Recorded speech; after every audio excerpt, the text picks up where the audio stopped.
on Australia's business channel. This is Media Week. Hello and welcome to Media Week, which is coming to you from the annual subscription TV gathering, the Astra Conference.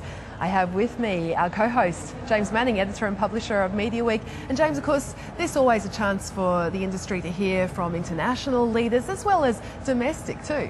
Yeah, we're lucky to get access to some of those visitors, and we'll be bringing those interviews to you during the show today. But first, of course, to the big news this week, the long-awaited media reforms coming from the Communications Minister, Senator Stephen Conroy. James, let's just go through what has been proposed. A lot of the criticism coming from media companies is centred on this public interest media advocate, which would be a government-appointed role.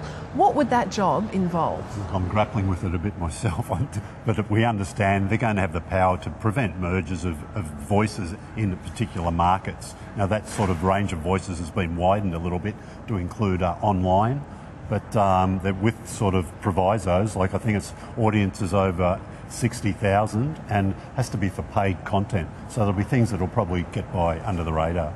All right, let's just have a listen to what the Communications Minister had to say. The functions of the advocate will have two elements. One is the application of a public interest test. The other is the declaration of a self-regulatory bodies for print and online media organisation. In relation to a public interest test, the advocate will consider and determine applications for approval of transactions that may result in the lessening of diversity among nationally significant news media voices, and consider proposed undertakings in relation to such applications, and issue remedial directions in respect of unapproved transactions. Now, a lot of media companies have been very critical of these proposals of this legislation, including, of course, we saw News Limited's Daily Telegraph with the front page yesterday likening the Communications Minister to some despots. Yeah, it was a stunning front cover to put out. And, you know, News Limited has been very forceful on this, you know, and a lot of people are seeing it as the government really trying to have a whack at news. And that front cover, you wouldn't have thought it was probably going to help any discourse they might be trying to have behind closed doors, but it really shows how opposed they are to all these reforms. There's been some unity though amongst the metro publishers. You know, News Limited, Fairfax told us, look, Greg Highwood's, you know, speaking in the same thoughts as Williams, and Kerry Stokes, of course, has come out and said, look, West Australia proprietor, they're very unhappy with them too. All right, let's hear a bit about why the media companies are so worried about some parts of this legislation, and have a listen to what News Limited CEO Kim Williams had to say. Effectively, the government-appointed advocate will have the power to close down our ability to report on that which is going on in our society. This is outrageous. The government is saying that if their appointed representative does not like what the media is doing, it will take away the basic fundamental rights of a free press, rights that are enshrined in every other modern democracy in the world. At the other end of the advocate's job description, the oversight of diversity turns a deliberate blind eye to the fact that all Australians have access to more diversity in news, opinion and commentary than at any time in history.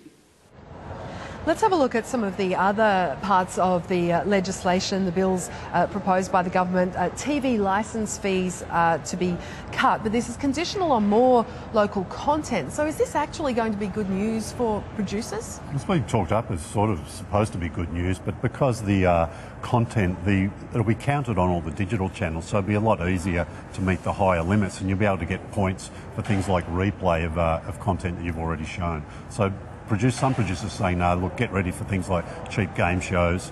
There's not necessarily going to be a big improvement. Also, a parliamentary inquiry is going to meet tomorrow to look at whether to abolish this 75% reach rule that prevents mergers between metropolitan and regional networks.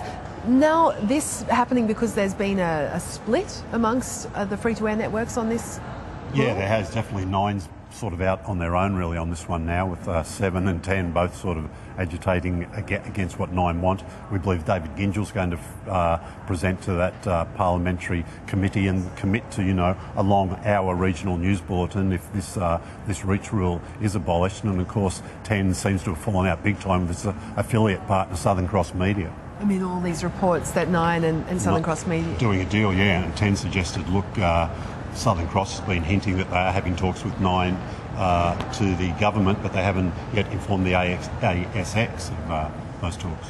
The inquiry also set to look at program supply to determine who controls a TV station, and this is being seen as directly aimed at 10 outsourcing the Meet the Press program to News Limited. Yeah, but there's been plenty of instances in the past where a publisher has, joined forces with a network to, package together a program, and we're talking about a show that's really off the radar here on a Sunday morning, going to a pretty niche audience.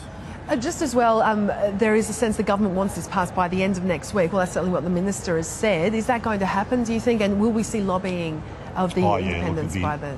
It'll be a torrid 7 days in Canberra, that's for sure. There'll be all sorts of deals done. We're hearing stories about, other legislation being introduced not linked to media to try and get the independent members across the floor to vote with the government on this. Wait and see. Of course, it was a key part of the speech made to the conference today by the Foxtel CEO, Richard Freudenstein. We spoke to him earlier. I just think the biggest concern for Foxtel is this whole idea of a public interest test and a public interest media advocate.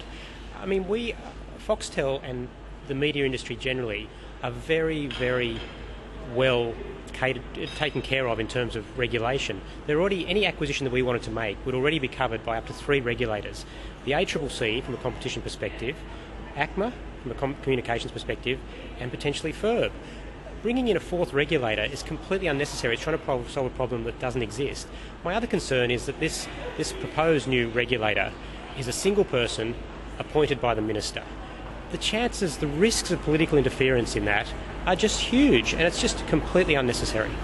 What about the argument of, increasing or making sure that there is diversity of voices? Why shouldn't subscription TV be included then in this public interest test? Well, first of all, has the Minister heard about the internet? I mean, there is so much diversity, so much more diversity of voices now than there ever has been in the past.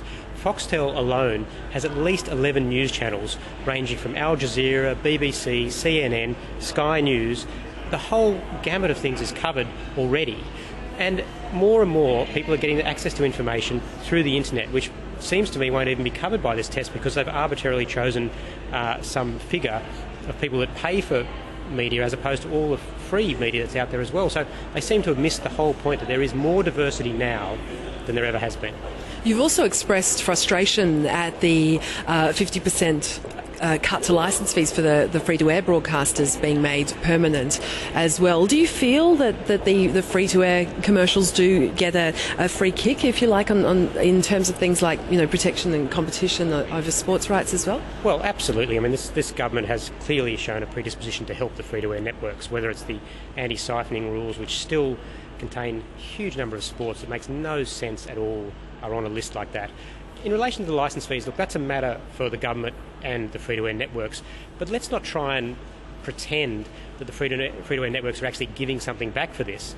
That people will talk about additional Australian content on the multi-channels. If you look at the way that legislation works, it doesn't actually guarantee 1 new hour of Australian television. The free-to-air networks could use Australian material they've shown on their main network, repeated on their free-to-air, on their multi-channels, and that would count towards the quota. So there's no guarantee of any more Australian content coming out of this. So let's not pretend that that's part of the deal. Richard, some significant announcements for customers existing and ones you're hoping to lure into the service. We asked you probably only 2 or 3 weeks ago about IQ3. Yeah. You've made some headway since then. Few significant things, but it sounds like it still could be, maybe it'll tip into 2014 before we'll get our hands on it. You won't see IQ3 this calendar year, that's correct. It's, as I said recently, it's a very, very advanced box, one of the most technologically advanced set-top boxes in the world, with all the great functionality it'll have. 8 tuners, the ability to watch one show and record 4 others at the same time, wireless connectivity through the house, a beautiful interface through the internet connectivity. It's going to be a gorgeous viewing experience, but because we're in a sense really stepping to the front of technology around the world with this box, it takes a bit of work. We want to make sure we get it right, but we're well progressed. We've chosen the vendors, we've done the specifications, and we're now working to build it out.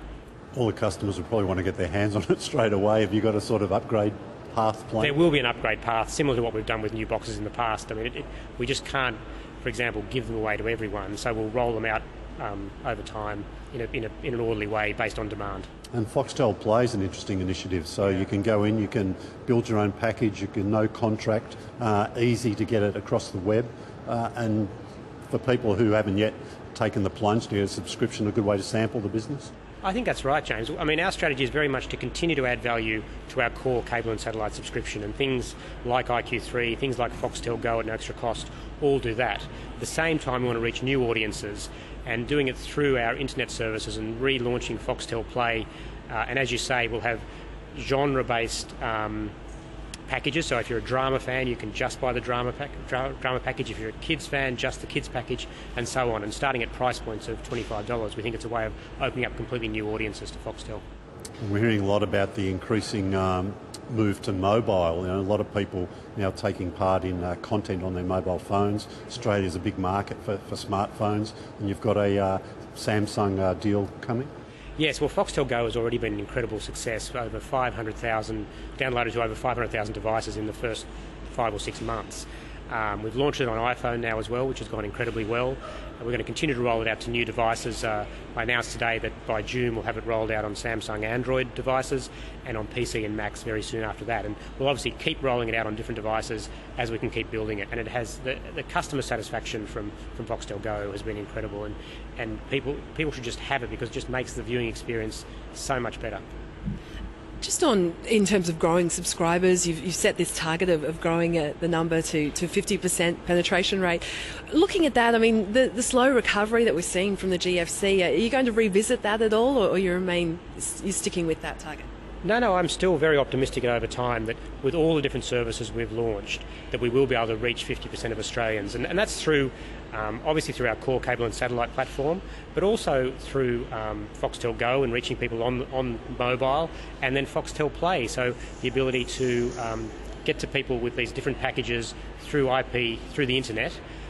We've also announced today that sometime this year we'll be announcing a subscription video on-demand movie service. So if you only want movies, you'll be able to subscribe to an on-demand movie service for a one monthly price. So all these different products that are coming out will certainly help us grow to, over time, that 50% level.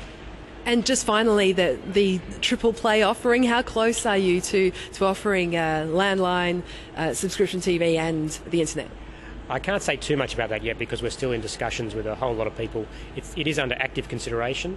I've seen what it does in other parts of the world in terms of continuing subscriber growth and really helping make customers more satisfied and therefore reducing churn.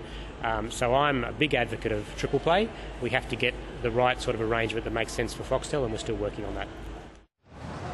Time for a check now on the media stocks performance on the share market this week. In light of all the news, here's Evan Lucas from IG. It's been a very interesting week in media this week, with the fact that obviously we've seen the government come out with their basically a very, very clouded sort of report with regards to how they're going to leave the new media laws.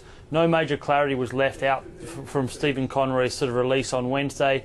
It obviously is now seen that it has to go back to a parliamentary committee. They haven't put any more clarity into regards to the 75% rule with regards to any sort of regional or urban sort of tie-up. And that's really put a cloud over the Southern Cross Media 9 deal. We saw Southern Cross coming off about 6% on Wednesday after the deal was left to go through to Friday to make sure that it actually sort of can go through the parliamentary committee. The stocks moved a little bit lower again today. It also impacted the rest of the media sector. We saw Seven West Media, also News Corp, and also FXJ moving lower on this results. It still means that we're going to have to wait till next week to see if the media laws go through. We are seeing a little bit of noise as well with regards to how the media is actually reacting to what is currently being planned. My personal take is that you'll probably see a lot more sort of clout coming out from the media stocks as it goes into the meeting next week, and expect the stocks themselves to go lower. Coming up on Media Week, coming to you from the Astra conference, we're speaking to the new CEO of Shine America, the production company behind hits like MasterChef.